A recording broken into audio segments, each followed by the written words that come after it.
Welcome back, family. I hope you've been enjoying these devotions during our 7 days of prayer and fasting. Today is day 4, and I'm going to equip you with everything you need to win the war in your mind. You know, over the years as a pastor, I've learned that so many people live in doubt because Satan has penetrated their mind with lies. And when you live in doubt, you question if God can do what he promised. You know, when you're struggling with doubt, Ephesians 6:16 says, take up the shield of faith, with which you can extinguish all the flaming arrows of the evil one. In Paul's day, the Roman soldier had 2 shields. One shield was round, decorative, and was used primarily for public parades. The second shield was wide enough and long enough to cover a soldier.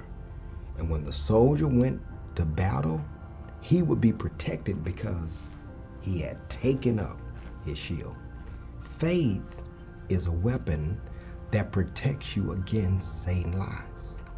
Now, the misconception about faith is that it's not just an acknowledgement of God's existence.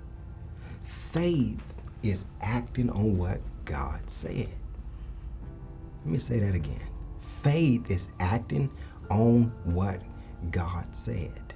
And faith and the Word of God is inseparable. In fact, Romans 10:17 says, faith comes from hearing the message, and the message is heard through the Word about Christ. So, if a daily commitment to the Word of God is not present, faith gonna probably be absent. There is a connection between the Word and our faith. And to win the battle in the mind, you got to take up the shield of faith, and it will extinguish the fiery lies of Satan. In essence, what I'm saying is this: faith is a firefighter. It fights the lies that come against you. But faith is also a firelighter. It inspires, encourages, and empowers you to do what God has called you to do. So take up your shield. You gotta take up the shield of faith. You gotta take it up. Here's why. Because every battle that you will win will be determined by your faith. Noah built an ark by faith. Moses led the children of Israel out of Egypt by faith.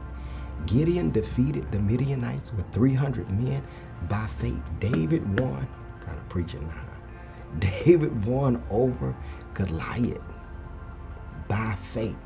You got to do marriage by faith. You got to live as a single by faith. You give your boss the 2-week notice and start your business by faith. You overcome mountains by faith. And when you live by faith, faith will protect your mind like a shield against Satan's lies.